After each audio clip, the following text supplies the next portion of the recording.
जो छोटे में छोटा अणुरो अणुयान महतो महायान चैतन्य है, वही बड़े में बड़ा विराट है।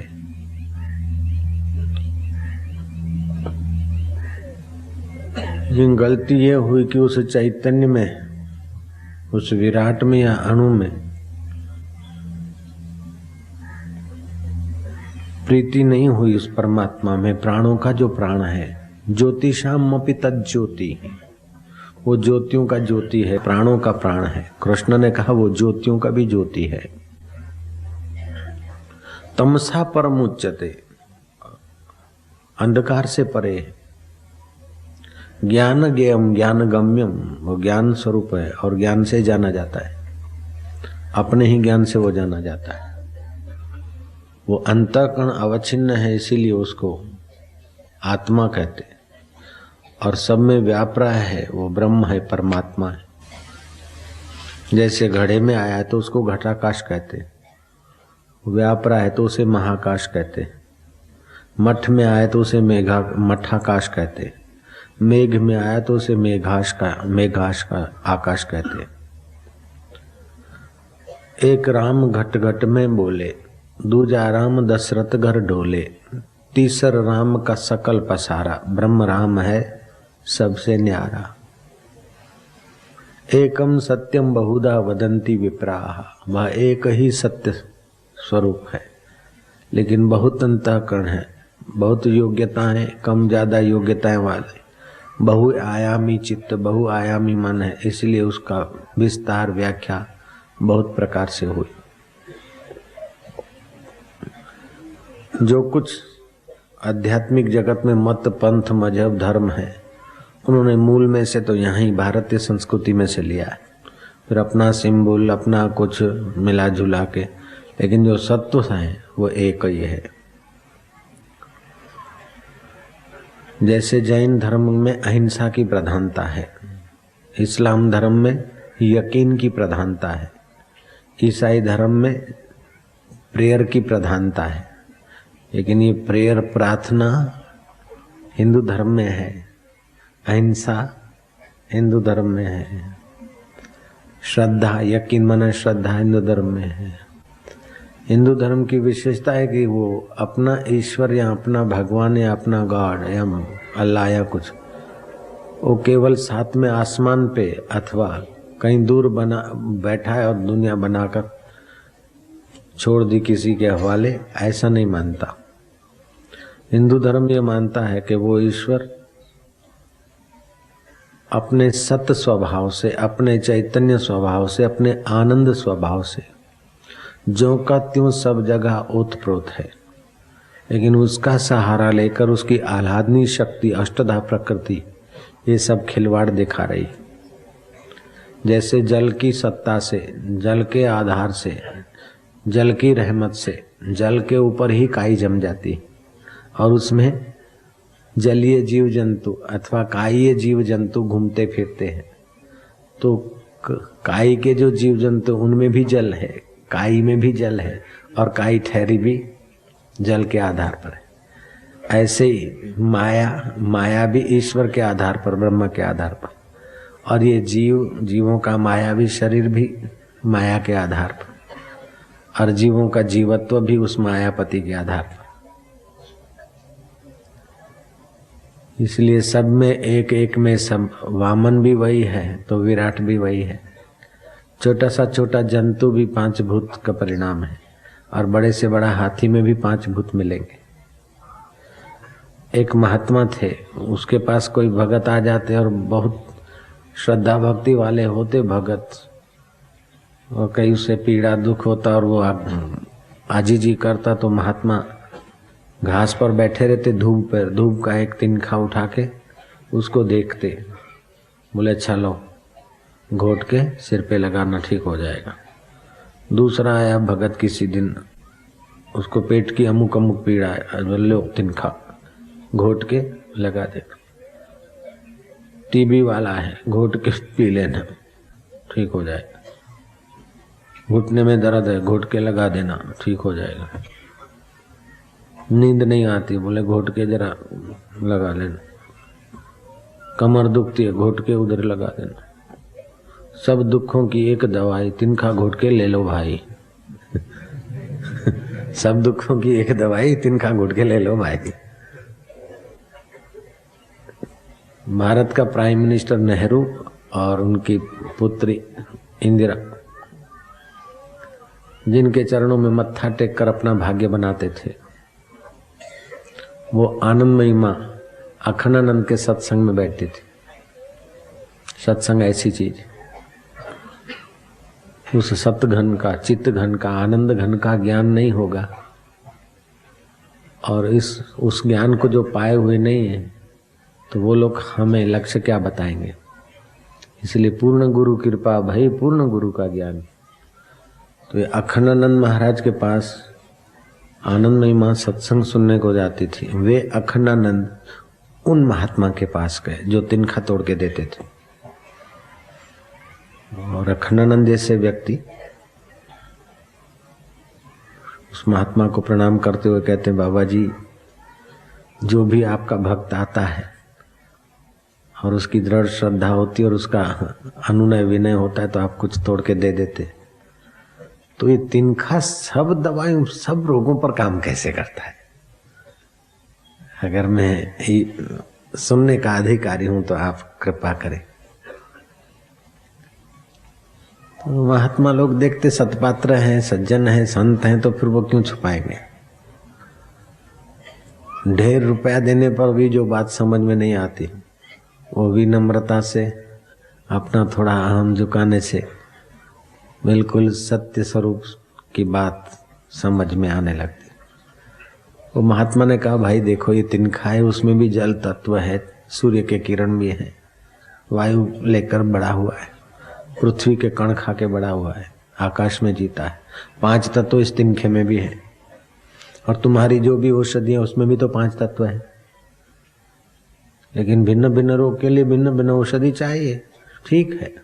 ये भिन्न भिन्न औषधि पनपती तो उसी 5 भूतों से है, और 5 भूतों का आधार प्रकृति और प्रकृति का आधार वो परमात्मा, उसी से ये पनपती।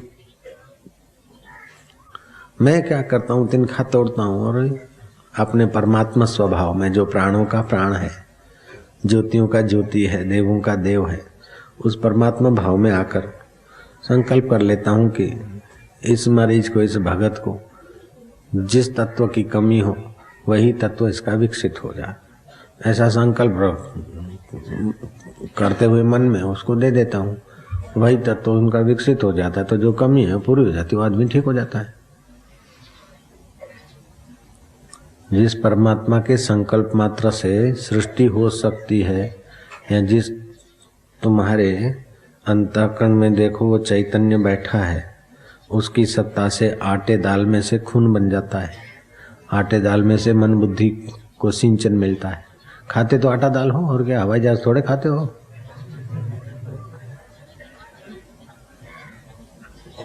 तो ये तमोगुण खुराक का तमीय अंश मलमूत्र में नष्ट होता है, निकलता है। रजोअंश में से मांसपेशियां, खून आदि बनता है, और सत्व अंश में से वृत्तियां उठती है मन बुद्धि के। लेकिन इसको सबको सत्ता देने वाला कौन है? कि वो सत्ता देने वाला है प्राणों का प्राण, ज्योतियों का ज्योति, वो सूक्ष्मतम है। इसलिए ये चतुर संध्याओं के समय ध्यान भजन करे तो आपका प्राण सूक्ष्म होगा। दूध से दूध मिलाया जाता है, पानी से पानी मिलाया जाता है, ऐसे ही जीव से ब्रह्म मिल जाता है। जैसे दूध से दूध, पानी में पानी, ऐसे ही ब्रह्म में ब्रह्म। बोले बाबा, दूध में पानी भी मिल जाता है? दूध में पानी मिल जाता है तो दूध की स्थिति ऐसी नहीं रहती, और पानी पानी नहीं बचता, दूध दूध नहीं बचता, दूसरा कुछ हो जाता है। नाम भले दूध दे दो, लेकिन वो फैट, वो गुण उतने नहीं होते। लेकिन यहाँ तो वही, जैसे माँ की पूरी शक्ति पुत्र के लिए है, माँ पूरी की पूरी अपने नन्हे मुन्ने के लिए है, ऐसे ही परमात्मा पूरे का पूरा उस वामन के लिए है। ये समझ में आ जाता है, ज्ञान होता है।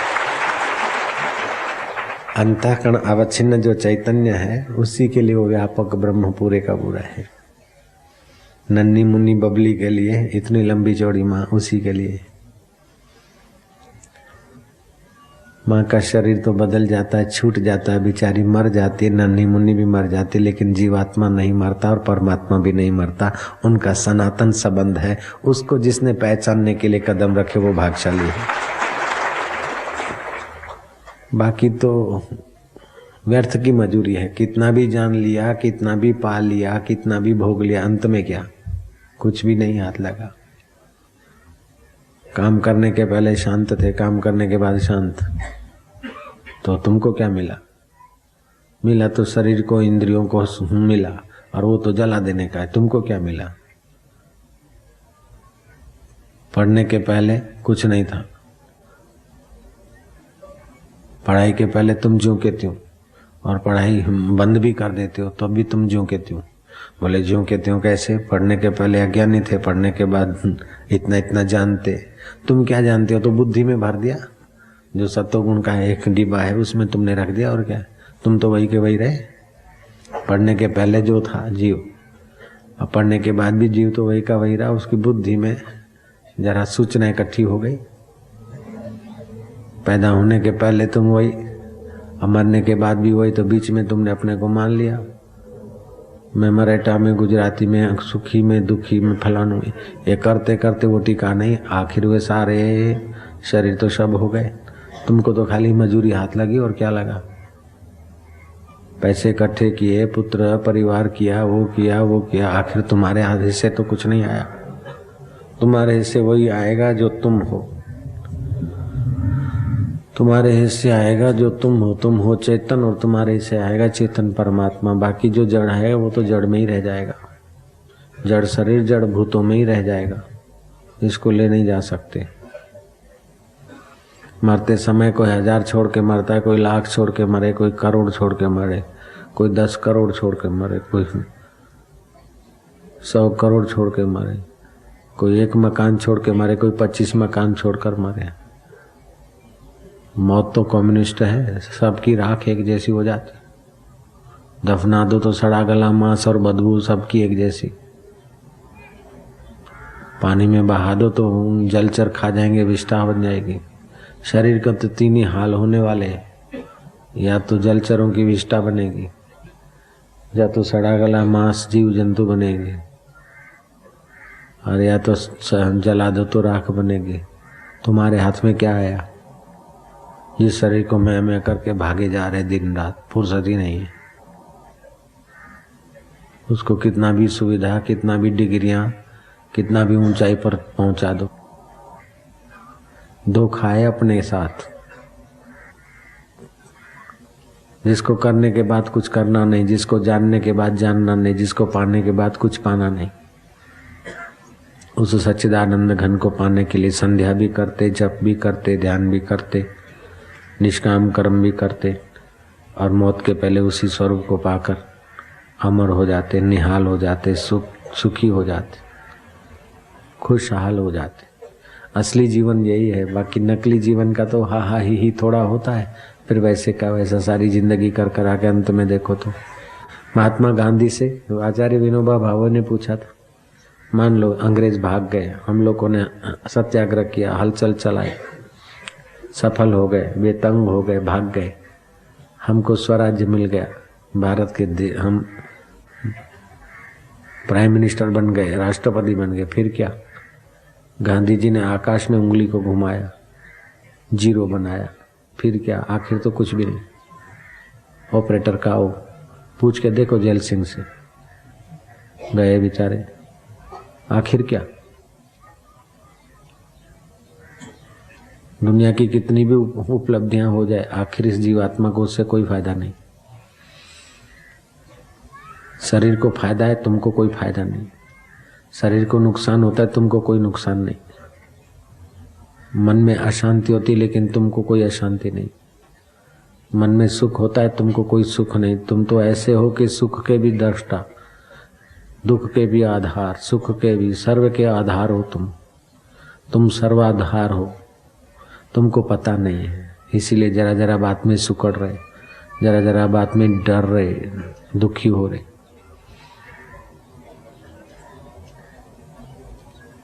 जैसे काई के ऊपर, काई में पैदा होने वाला जंतु काई में जीने वाला, काई के ऊपर चलने वाला जंतु, वो अपने को जल माने तो जल तो समुद्र स्वरूप है, वास्तव में अपने को जल माने तो वो समुद्र है, और अपने को हाथ पैर मानने वाला मानता तो जरा सा जंतु है। ऐसे ही हम अपने को चैतन्य, प्राणों का प्राण आत्मा माने तो हम पर ब्रह्म परमात्मा ही है, और अपने को हाड़ मांस का पिंजर मानते हैं तो दीनहीन है। तो अपने आत्मा ब्रह्म को मानने के लिए ऐसी ब्राह्मी स्थिति चाहिए। ऐशाम ब्राह्मी स्थिति पार्थ, ऐसी ब्राह्मी स्थिति प्राप्त करके फिर उसको मोह नहीं होता, जन्म मरण नहीं होता, कष्ट नहीं होता। उसके शरीर को प्रारब्ध वेग से कष्ट होगा लेकिन उस तक कष्ट नहीं पहुंचता। ऊंचे में ऊंची स्थिति है। इसमें 3 मिनट भी आराम कर ले तो देवताओं से पूजा जाए। इस स्थिति में 3 मिनट भी टिक जाए तो दोबारा गर्भवास नहीं होगा। इस स्थिति में टिक जाए तो उसने सारे तीर्थ कर लिए, वो जिस तीर्थ में चरण रखेगा तीर्थ पवित्र हो जाएगा।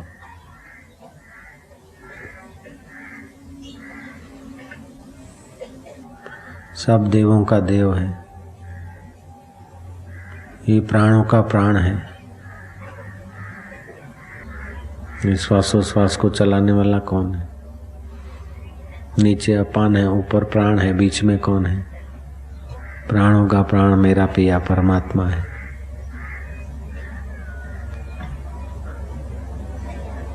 वो सच्चिदानंद है, सत घन है। शरीर मरता है लेकिन वो नहीं मरता, इसलिए वो सत्य है। वो चैतन्य है। संसार की वस्तुएं सब जड़ है लेकिन वो परमात्मा चैतन्य है, चिद घन है।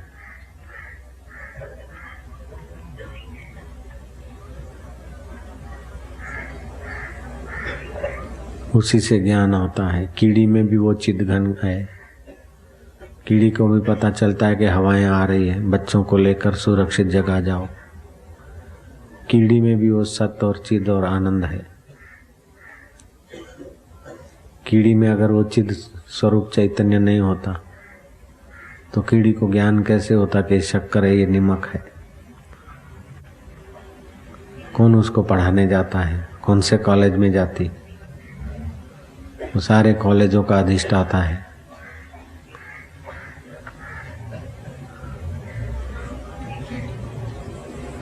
वही परमात्मा आनंद स्वरूप ही है।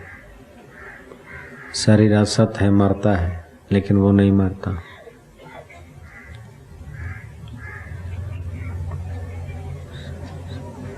संसार और शरीर अज्ञान मूलक है लेकिन वो ज्ञान स्वरूप है, चैतन्य परमात्मा।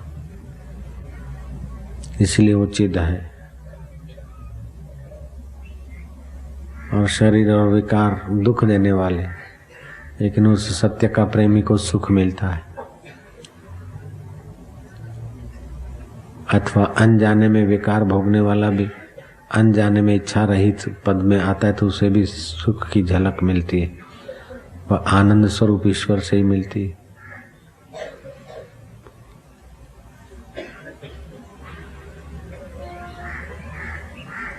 परम तत्व है वो। भगवान शिव बोलते हैं परम तत्व वही जानते हैं जो गुरुमुख होते हैं। परम तत्वम न जानन्ति गुरु परान्मुखा भ्रांता पशु समाहेते स्वपरिज्ञान वर्जिता। वे भ्रांत हैं, असत शरीर को मैं मानते हैं, जड़ वस्तुओं को मेरी मानते हैं और बाहर के तुच्छ हर्ष को ही सुख मानते। वे भ्रांत हैं, पशु जैसे हैं।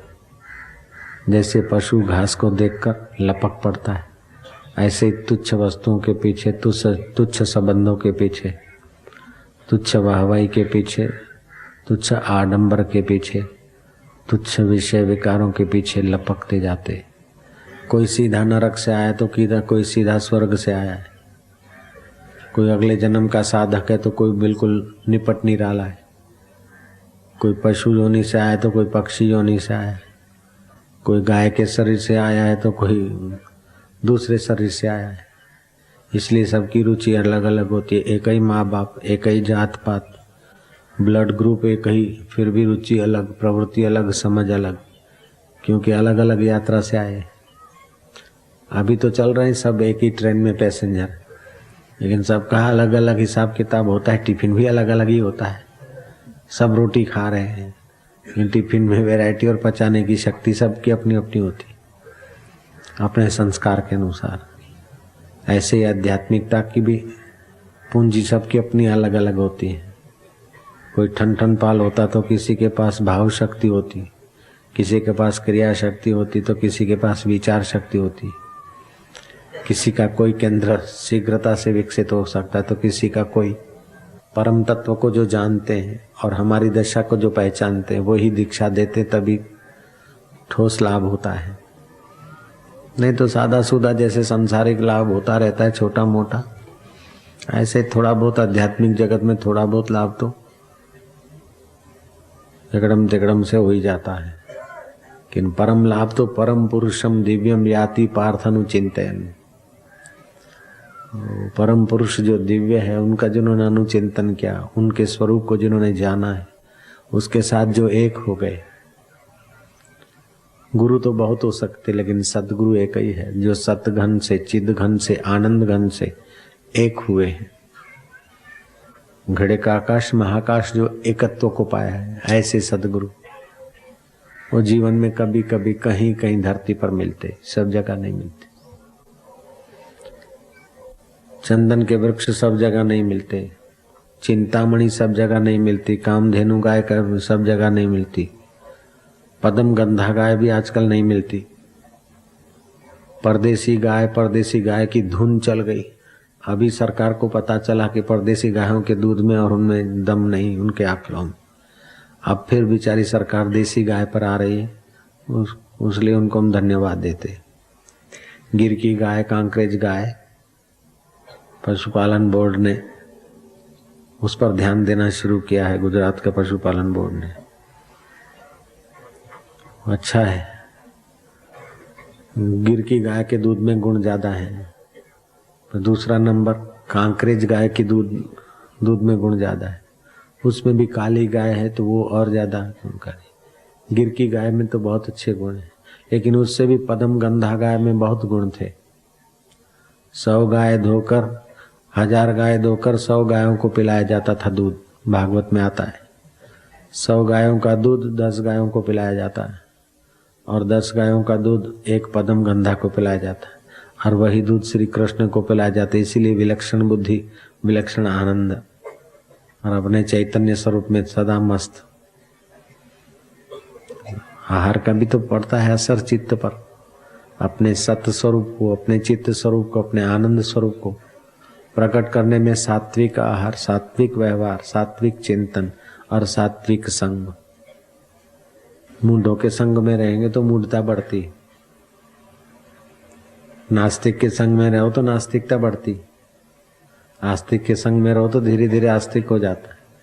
लेकिन ब्रह्म ज्ञानियों महापुरुषों के संग में रहते हो तो ब्रह्म ज्ञान का प्रकाश होने लगता है धीरे धीरे। ऐसे महापुरुषों का संग आधी घड़ी नहीं, चौथाई घड़ी भी मिल जाए तो करोड़ों पापों को और बेवकूफियों को काट देता है। एक घड़ी आधी घड़ी, आधी में पुनियाद, तुलसी संगत साधकी हरे कोटि अपराध।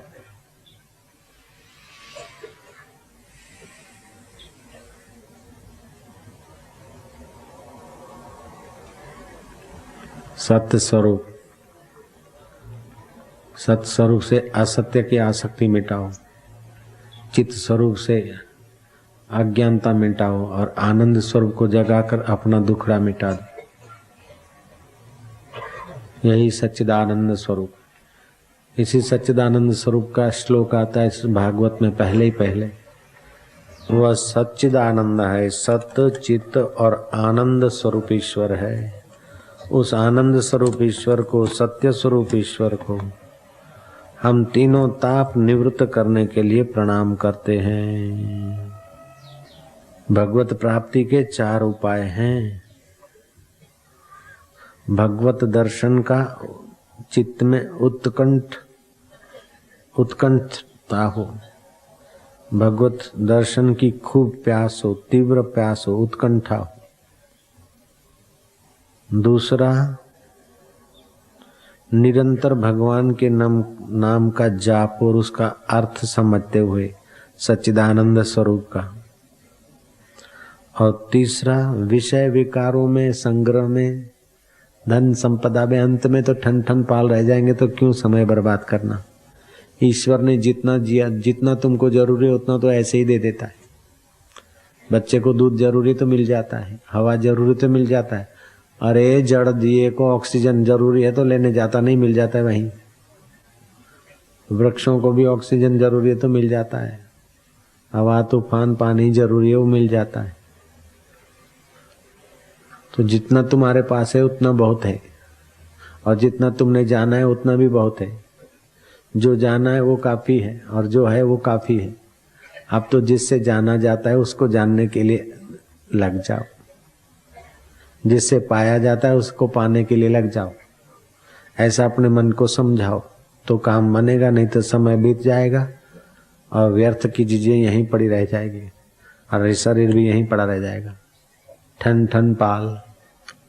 दीक्षा के से रहित व्यक्ति भ्रांत है, विचारे पशु के समान घसीटे जाते। जैसे हरा घास देकर पशु लपकता जाता है, ऐसे ही क्षणभंगुर सुख और थोड़ी वाहवाहियां, ये लोग क्या कहेंगे, अच्छा लगेगा, अच्छा दिखेगा, उसी में खप जाते। और जिन्होंने अच्छा अच्छा कहा वो भी मर जाते, और जो अच्छा अच्छा कहलाने के लिए मर रहा है वो भी मर जाते। हाथ में कुछ नहीं आता। नारायण हरि नारायण हरि। तो भगवत प्राप्ति के 4 बातें होनी चाहिए। एक तो भगवान के दर्शन की तीव्रता, उत्कंठा। दूसरा, निरंतर भगवान नाम जप। तीसरा, विषय विकारों में अरुचि, ऐसे केक टेक में, ऐसे वैसे में अरुचि। समझ गए ना। और चौथी बात क्या है, सहनशीलता। वो तो भारत का प्राण है, सहनशीलता। लेकिन बेवकूफी से सहनशीलता नहीं, समझदारी से, साक्षी भाव से। सहनशील होकर कायर नहीं होना है। सुख को भी सहले, दुख को भी सहले, मान को अपमान को सहले, अपने धर्म पे टिका रहे। और युद्ध करना पड़े तो अर्जुन के नहीं, क्या क्या नहीं करो। फिर कृष्ण के ज्ञान को लेकर बॉर्डर पे युद्ध करना पड़ता है, अथवा धर्म सत्कर्म के लिए कुछ भी जूझना पड़ता है, तो जूझने में भी पीछे नहीं होना चाहिए। सहन शक्ति करके दीनहीन होने के लिए धर्म ने कभी नहीं कहा। इतना कोमल, इतना सहिष्णु ना हो कि अपने को एकदम छुंदा बना दे। अरे इतना कटु भी ना हो कि लोग थू थू करे। ये दोनों बात अपने ढंग से जीने की कला सिखाती। और ये कला बढ़ती है। 4 संध्याओं का फायदा ले, नहीं तो 3 का ले।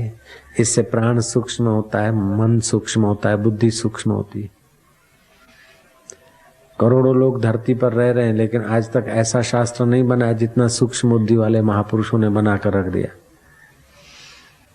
करोड़ों करोड़ लोग हैं अभी भी धरती पर।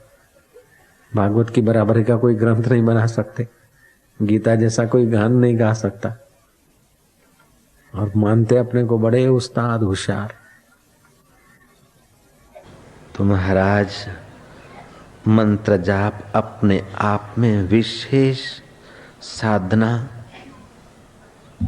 है, लेकिन अन्य साधना मंत्र की अंतरात्मा केंद्र भी है। मंत्र अन्य साधनाओं का अंतरात्म रूप केंद्र भी है। अपने आप में मंत्र साधना पूर्ण है, स्वतंत्र है, लेकिन अन्य साधनाओं भी मंत्र केंद्र स्थान पर है।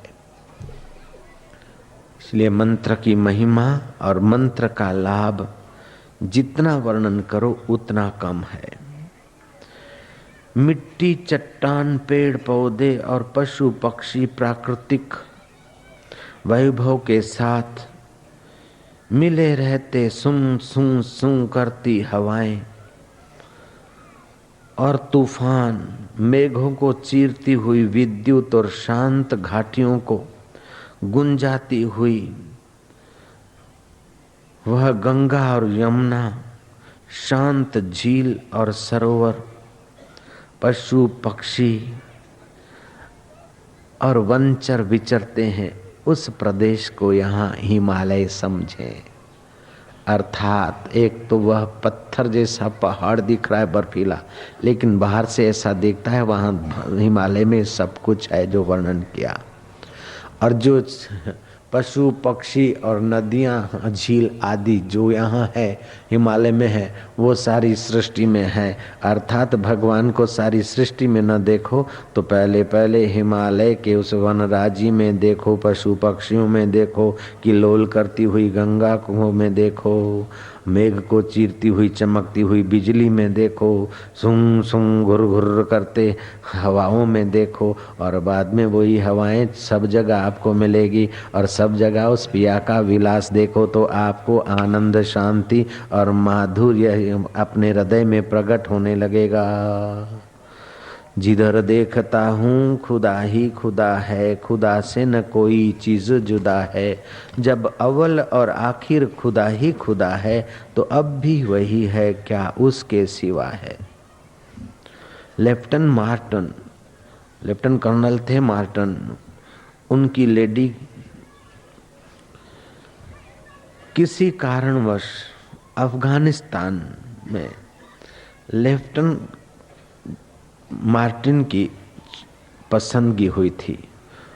वो लेडी मार्टिन के साथ अपनी सेना को लेकर अफगानिस्तान का युद्ध लड़ने गया। पत्नी का निवास कैंप कुछ माइल दूरी रखा।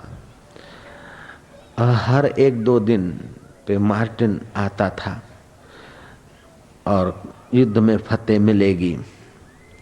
एकाएक उसका एक दिन, दो दिन, तीन दिन, चार दिन, 5 दिन हो गया, आना बंद हो गया। लेडी को बड़ी चिंता हुई। वो अपने साथ एक अंगरक्षक को लेकर घोड़े पर सवार हुई। लेडी मार्टिन अफगानिस्तानों के साथ इस तुमुल युद्ध में जूझ रहे थे और सफलता के चिन्ह विफलता में बिल्कुल उतर आए थे। वे घर नहीं आ सकते थे, अपनी कैंप से बाहर सलामत कहीं पहुंचना उनके लिए असंभव सा हो गया था। लेडी मार्टिन ने पति की चिंता में निश्चय किया कि मैं ही जाऊंगी, देखती हूँ वहां, अभी तक नहीं आए, इतने दिन हो गए। 11 दिन बीत गए, अभी तक नहीं आए। जाते जाते लेडी मार्टिन ने देखा 1879 की घटित ऐतिहासिक घटना है कि कोई मंदिर है और मंदिर में कुछ आवाज आ रहा है बहुत सारे लोगों का। घोड़े को उधर को मोड़ा, देखा तो ब्राह्मण लोग लघु रुद्री कर रहे हैं। सावन का महीना है। ये क्या कर रहे हो? बोले हम भगवान शिव की पूजा कर रहे हैं, लघु रुद्री कर रहे हैं। लेडी मार्टिन के आंखों से आंसू बरसे। मैं तो मेरे हस्बैंड को देखने जा रही हूँ, वो अफगानिस्तानों के साथ युद्ध के लिए लेफ्टिनेंट कर्नल की हैसियत से आए थे। मेरे हस्बैंड मिस्टर मार्टिन, लेकिन अभी बहुत सारे दिन हो गए आए नहीं, क्या पता क्या होगा। एक वृद्ध ब्राह्मण ने कहा कि देवी, भगवान शंभ, सदाशिव, आशुतोष के होते हुए तू चिंता क्यों करती है? तू भगवान की श्रद्धा भक्ति से पूजा कर और मैं सुहागिन बनी रहूं ऐसी प्रार्थना कर। भगवान के नाम का जप कर और मंत्र का ऐसा प्रभाव और शिव की पूजा का ऐसा प्रभाव है कि जो याचक चाहता है उसको वही मिलता है। ऐसा नहीं भगवान सबको ब्रह्म ज्ञान देंगे, जिसको जो चाहिए वो देते। सत्संग में तो हम सबको देते सत्संग, लेकिन ब्रह्म ज्ञान तो जिनको चाहिए उन्हीं को लगता है। जिनको व्यवहार की बात चाहिए उनको व्यवहार की बात भी मिल जाती, जिनको धंधे दौड़ी की बात चाहिए उनको वो मिल जाती, जिनको स्वस्थता की बात चाहिए वो मिल जाती। और यहाँ भी जो आते तो सबको थोड़े ब्रह्म ज्ञान देते। अथवा सबको खुद थोड़े कोई मिठाई देते, किसी को कुछ देते, किसी को चॉकलेट देते, किसी को कुछ, किसी को कुछ, ऐसे जो जिसका अधिकारी है उसको वही मिल जाता है। तो तेरी जो इच्छा होगी भगवान आशुतोष तुझे यही दे देंगे। बेटी तू पूजा कर। ब्राह्मण के वचनों में श्रद्धा रखी। लेडी मार्टिन 1879 की बात है।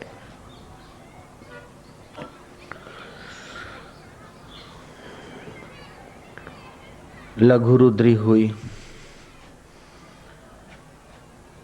और शिव जी के आगे उसने हाथ जोड़कर प्रार्थना की। लेफ्टिनेंट मार्टिन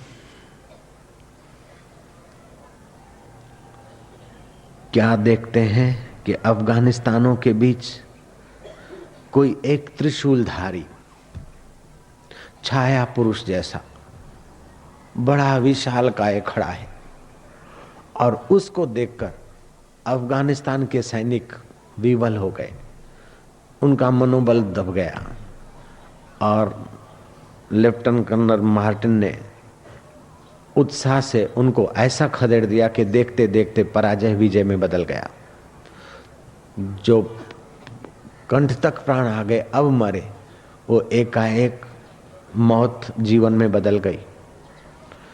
वो खुशियों से भागता हुआ आया, रास्ते में पत्नी मिली और जब बातचीत हुई तो लेफ्टिनेंट मार्टिन ने कहा कि मैं तो बुरी तरह फंस गया था और प्राण गुमाने की नौबत तक पे पहुंच गए थे, लेकिन ऐसा कोई त्रिशूलधारी पुरुष दिखा, ऐसा था उसका। बस फिर तो लेडी मार्टिन 20 हर्ष के आंसू रोई। बोलिए भगवान शंभ सदाशिव की पूजा किया और उसका जप किया, उस मंत्र का प्रभाव और पूजा का प्रभाव तुम्हारी रक्षा करने को आया। लेफ्टिनेंट मार्टिन ने विदाई के समय वहाँ से जब अपना कैंप उखाड़ के प्रमोशित होकर जाना था तो उस शिवालय को दुरुस्त कराने के लिए, जीर्णोद्धार कराने के लिए उस जमाने के 2000 रुपये, अभी तो बहुत सारे, 2000 तोला सोना मान लो, नहीं भूल हो रही मेरी, 20 तोला सोना मान लो, 25 तोला सोना मान लो, वो जीर्णोद्धार के लिए पैसे अर्पण किए। और ये ब्राह्मणों को उन्होंने प्रार्थना की कि हम हमारे देश में जाएंगे तभी भी भगवान शिव जी का मंदिर छोटा मोटा बनाकर रोज पूजा करूंगी और मेरे आशुतोष शंकर भगवान हमारी रक्षा करेंगे, मेरे सुहाग की रक्षा करेंगे। पति पत्नी शिव भक्त हो गए। भारतीय संस्कृति की कैसी उपासना पद्धति है, मंत्र शक्ति कितनी अपने आप में बलवान है। तुम अमुक प्रकार का मंत्र जपते हो तो उस प्रकार का वातावरण पैदा होता है। जैसे तुम सारस्वती मंत्र जपते हो तो तुम्हारा बुद्धि केंद्र विकसित होता है। कर्नाटक की सुप्रसिद्ध गायिका तारा बहन, वो खास ढंग से गीत गाती और अपने नजदीक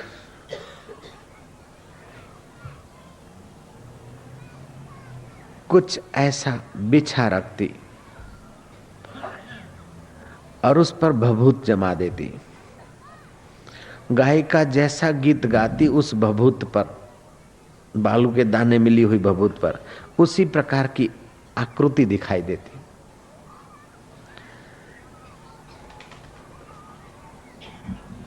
बंगाल के कवि ने भैरव गीत गाने को कहा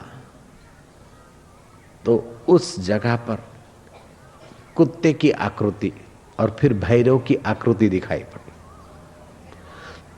तो मानना पड़ेगा कि शब्द के पीछे शब्द का देवता अथवा शब्द के पीछे शब्द की आकृति छुपी है।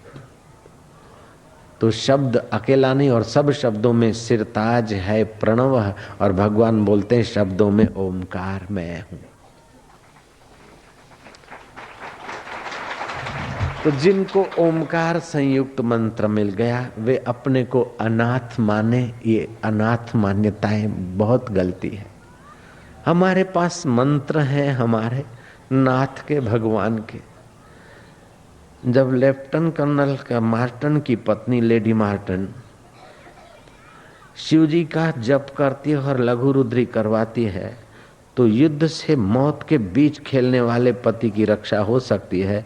तो यहाँ काम क्रोध विकारों के युद्ध में भी तुम्हारे मनवा की रक्षा करनी हो तो मंत्र जाप करते जाओ और छू मंत्र नहीं होगा।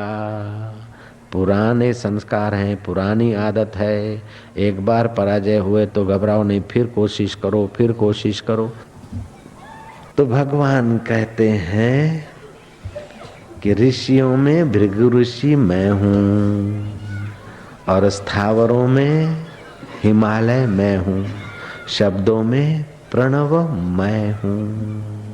तो ये भगवान का जो वैभव है वो तुम्हारे दिल में भी भगवान ऐसे के वैसे हैं, लेकिन जहाँ जहाँ भगवान का वैभव दिखे वहाँ वहाँ उसकी याद लाकर अपना दिल भगवताकार बनाना चाहिए।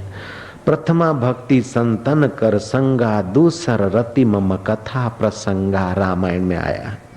तीसर भक्ति अमान, मान की इच्छा न रखो, अहंकार छोड़ो। चौथी भक्ति मम गुण गान करहि कपट तजिगान, चौथी भक्ति मम गुण गान करहि कपट तजी, भगवान का गुणगान करो कपट छोड़ के, दिखावा करने के लिए नहीं। मंत्र जाप मम दृढ़ विश्वासा, पंचम भक्ति वेद प्रकाशा, छठी भक्ति छठ दम शील विरति बद बहुकर्म। छठी भक्ति क्या है कि दम, जहाँ जहाँ मन जाए अभ्यास करके दम मार के रोको, जहाँ तहाँ विषय विकार में गिरने मत दो। शील माना किसी भी प्राणी मात्र का अहित न सोचो, न करो, मन में किसी के बुरे का विचार न करो। अपनी सुरक्षा के लिए तो सावधान रहो, लेकिन किसी का अहित करने के भाव को हटा दो। और सात्विक बहुत अच्छे कर्म करो और बहुत कर्मों से वैराग्य धारण करो। छठा दमशील बिरति बहुकर्मा, बहुत प्रवृत्ति बहुत पसारे से अपने को बचाकर शील से और एकाग्रता से अपने को आगे बढ़ाना चाहिए। निरत्य निरंतर सज्जन धर्मा, निरंतर सज्जनों के धर्म का आचरण करना, ये छठी भक्ति। सातम सम मोहमयी जग देखें, सातम सम मोहिमय जग देखें, मोहते संत अधिक करी लेखें। जगत को मेरा स्वरूप जाने, विभूतियों में या और भी मेरे समान मेरा ही स्वरूप जाने जगत को, और मेरे से भी अधिक मेरे स्वरूप का ज्ञान देने वाले मेरे संतों को माने और प्यार करे। आठवीं भक्ति जथा लाभ संतोषा, सपने हूँ नहीं देखा ही पर दोषा। जो मिल गया चिकना चपाटा मान अपमान, अपने दिल को संतुष्ट रखे और सपने में भी पराये दोष न देखे। नवमी भक्ति क्या है कि सरल, नवम सरल सब सन छल ही ना, मम भरोस ही हर्ष न दीना। नवमी भक्ति के सरल हृदय, छल रहित हृदय और भगवान का मेरा भरोसा करे और हृदय में दीनता हीनता न लाए वस्तु व्यक्ति परिस्थिति की। नवम हूँ एक ही जिनके होई, नारी पुरुष चराचर कोई, सोई अतिशय प्रिय भामति मोरे, सकल पदार्थ हे भामती। नौ में से एक भी गुण, एक भी प्रथमा भक्ति द्वितीय भक्ति किसी के पास भी हो, चराचर नर नारी के जीवन में, नवम हूँ एक ही जिनके होई, नारी पुरुष चराचर कोई, सोई अतिशय प्रिय भामनी मोरे, सकल प्रकार भवती दृढ़ तोरे। इन नौ में से किसी भी एक दो तीन गुणों को अपने दिल में जो धारे हुए हैं, वे नारी हो पुरुष हो चर हो अचर हो, वे अति प्यारे हैं मेरे, ऐसा भगवान कहते हैं। तो भक्ति शुरू करनी है तो संतों के संग से ही भक्ति का रंग लगता है। लोग बोलते हैं हम सत्संग में क्यों जाएंगे, मंदिर में जाएंगे, सीताराम सीताराम करेंगे, अल्लाह अल्लाह इतना कर लेंगे, हम क्यों जाए कथा में सत्संग में। सीताराम सीताराम सीताराम सीताराम करेंगे, करेगा सीताराम कृपा, भले करे, हमारी मना नहीं, करेगा अल्लाह कृपा, सदा करे, हमारी मना नहीं। लेकिन सत्संग में नहीं जाओगे तो राग द्वेष मिटेगा नहीं, दुष्चरित्र मिटेगा नहीं, निष्कामता आएगी नहीं, अल्लाह का स्वरूप समझ में आएगा नहीं, राम का स्वरूप समझ में आएगा नहीं, और भगवान के स्वरूप की समझ नहीं होगी, यहाँ भगवान में प्रीति नहीं होगी, तो भगवान कृपा करेंगे तो किस पर करेंगे। खुले आम कृपा तो सब पर हो ही रही है, लेकिन विशेष कृपा होती है तब विशेष लाभ होता है। बाकी तो सूर्य भी तो भगवान की कृपा है, हवाएं भी भगवान की कृपा है, एक दाना बोते और सैकड़ों दाने आ जाते, ये भी तो भगवान की कृपा है। ऐसी कृपा तो भगवान कर ही रहे हैं, उसका तो टोटा नहीं है। लेकिन भगवान की कृपा भगवान को देखने की, भगवान को पाने की, भगवानमय हो जाने वाली कृपा तो महाराज भगवान को पाए हुए संतों के सत्संग से ही मिलती है।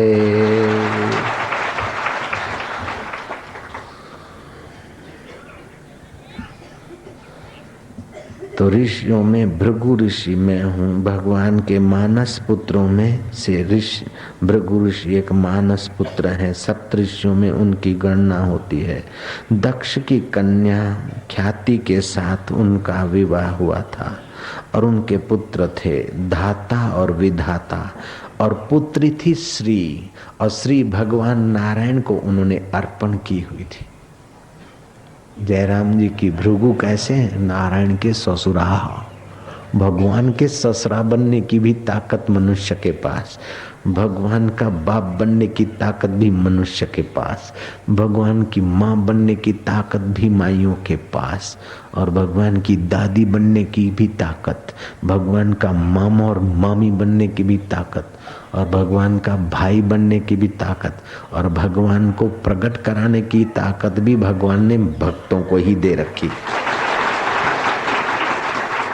अहम पराधीनो भक्ता, मैं संतन को दास, संत मेरे मुकुटमणि। ऐसे संतों की निंदा करने में कलयुग के आदमी को डर भी नहीं लगता, फिकर भी नहीं करता है, तो उसका क्या हाल होगा, यही फिकर होती है संतों को।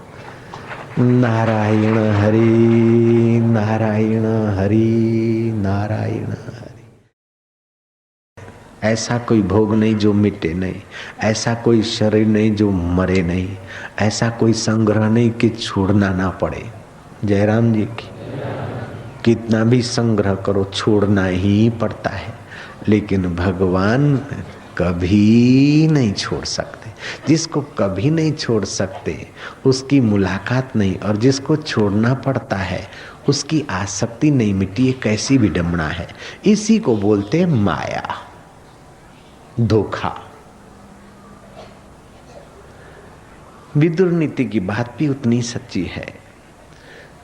पवित्रता से सात्विक प्रयत्नों से लक्ष्मी, सात्विक लक्ष्मी आती है। उद्योग से, सत्कर्म करने से वो बढ़ती है, और इंद्रिय जीत और संयम सदाचार से वो स्थायी होती है। लेकिन वो स्थायी हुई तो बच्चों के लिए हुई, तुम्हारे शरीर को तो फिर छोड़ के जाना ही पड़ेगा, लेकिन तुम ईश्वर को छोड़कर कहीं नहीं जा सकते। जैसे आकाश को छोड़कर कहीं नहीं जा सकते। कनाडा छोड़कर यहाँ आ गए, यहाँ छोड़कर अब लुधियाना जाएंगे, लुधियाना छोड़कर कनाडा जाएंगे, अमेरिका जाएंगे, लेकिन आकाश को किस दिन छोड़ा तुमने? कौन सी घड़ी में आकाश को छोड़ा? मंडप छोड़कर रसोड़े में जाएंगे, रसोड़ा छोड़कर बाजार में जाएंगे, बाजार छोड़ के दुकान में जाएंगे, दुकान छोड़ के मकान में जाएंगे, मकान से छोड़ के गुसलखाने में जाएंगे, उस हाथ से नहा धो के रसोई में जाएंगे। लेकिन आकाश को कब छोड़ के कहाँ जाते हैं बताओ तो? जागृत छोड़ के स्वप्न में जाएंगे, स्वप्न छोड़कर सुषुप्ति में जाएंगे, सुषुप्ति छोड़ के समाधि में जाएंगे, लेकिन आकाश को किस समय छोड़ के जाओगे? जैसे तुम आकाश को नहीं छोड़ सकते, आकाश तुमको नहीं छोड़ सकता, आकाश का बाप भी तुमको नहीं छोड़ सकता, ऐसे ही भगवान को तुम नहीं छोड़ सकते, तुम्हारा बाप भी नहीं छोड़ सकता, भगवान का बाप भी तुमको नहीं छोड़ सकता है। फिर भी भगवान का मुलाकात नहीं तो अहंता और ममता रूपी बादल आ गए हैं। नारायण नारायण नारायण हरि नारायण नारायण नारायण हरि नारायण नारायण नारायण हरि नारायण नारायण पिता नारायण नारायण नारायण पिता नारायण नारायण गुरु नारायण नारायण नारायण कृष्ण नारायण नारायण राम नारायण नारायण शिव नारायण नारायण शंभु नारायण नारायण अम्बे नारायण नारायण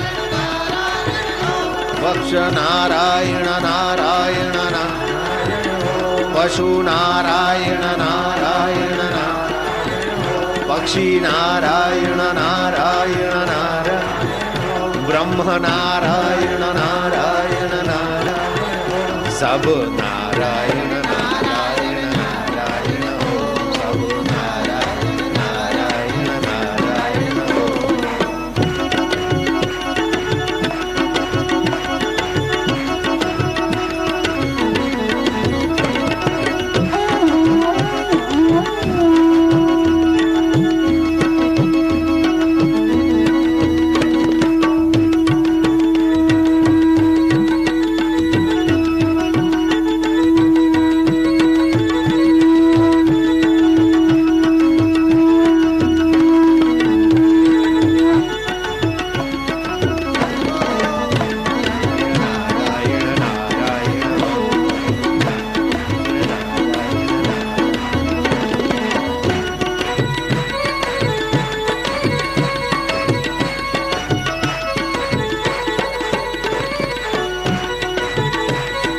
पागलों की महफिल है। हाँ, चतुराई को चूल्हे में डाल दो, अहंकार को। पागल गल को पा लिया कि आत्मा का आनंद कैसे आता है, राग द्वेष कैसे मिटाया जाता है, आकर्षण कैसे मिटाया जाता है। नारायण नारायण नारायण हरि नारायण नारायण नारायण ही नारायण नारायण नारायण ओम तू ही नारायण नारायण नारायण मैं भी नारायण नारायण नारायण ओम मैं भी नारायण नारायण नारायण वह भी नारायण नारायण नारायण ओम वह भी नारायण नारायण नारायण ओम तुम भी नारायण नारायण नारायण ओम तुम भी नारायण नारायण नारायण ओम मैं भी नारायण नारायण नारायण ओम नारायण नारायण नारायण जय हो।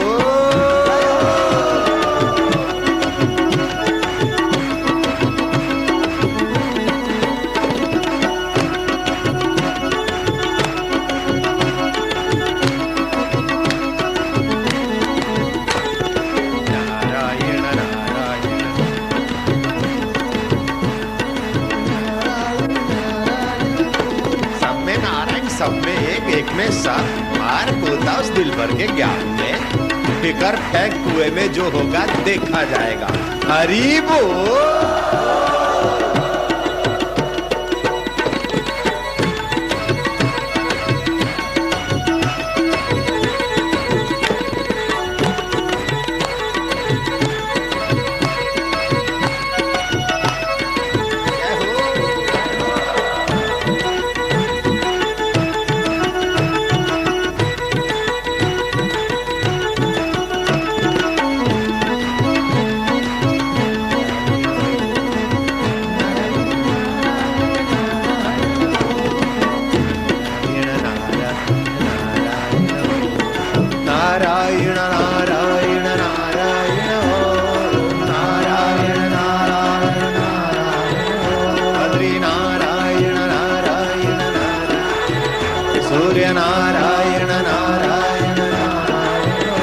ब्रह्मा नारायण नारायण, विष्णु नारायण नारायण, शिव नारायण नारायण, शक्ति नारायण नारायण नारायण, ओम नारायण नारायण नारायण, ओम हरे नारायण नारायण।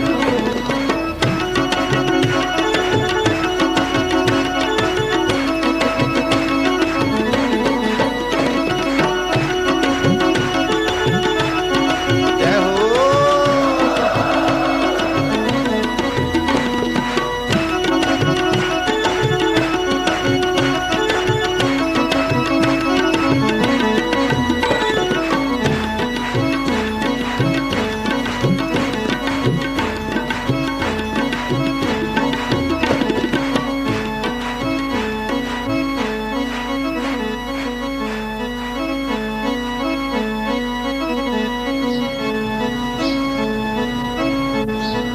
ध्यान भजन से जो शांति और आनंद आता है उसको तुरंत छोड़ के भागा दौड़ी कभी मत करना।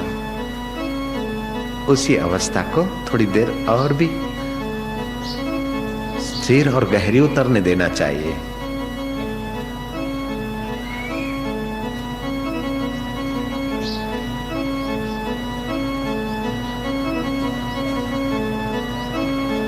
आनंद, हर रोज खुशी, हर दम खुशी, हर हाल खुशी। जब आशिक मस्त फकीर हुआ तो फिर क्या दिलगिरी बाबा। संशय की फाकी कर ले, रोटी देगा और देगा,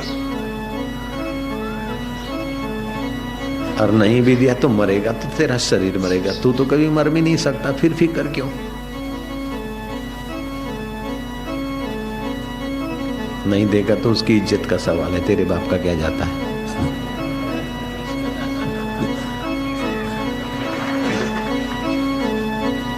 तू चिंता न कर, चिंतन कर, तू तो निहाल खुशहाल हो जाएगा। तेरा दीदार करने वाले भी निहाल और खुशहाल होने लगेंगे बंदे। फिकर न कर्तव्यम, हे च फिकर मत कर्तव्यम। कर्तव्यम जी करे प्रभु, कर्तव्यम जी करे खुदा। नारायण नारायण ओम नारायण नारायण नारायण नारायण नारायण, हरि नारायण नारायण नारायण, शिव नारायण नारायण नारायण, पिता नारायण नारायण नारायण, माता नारायण नारायण नारायण।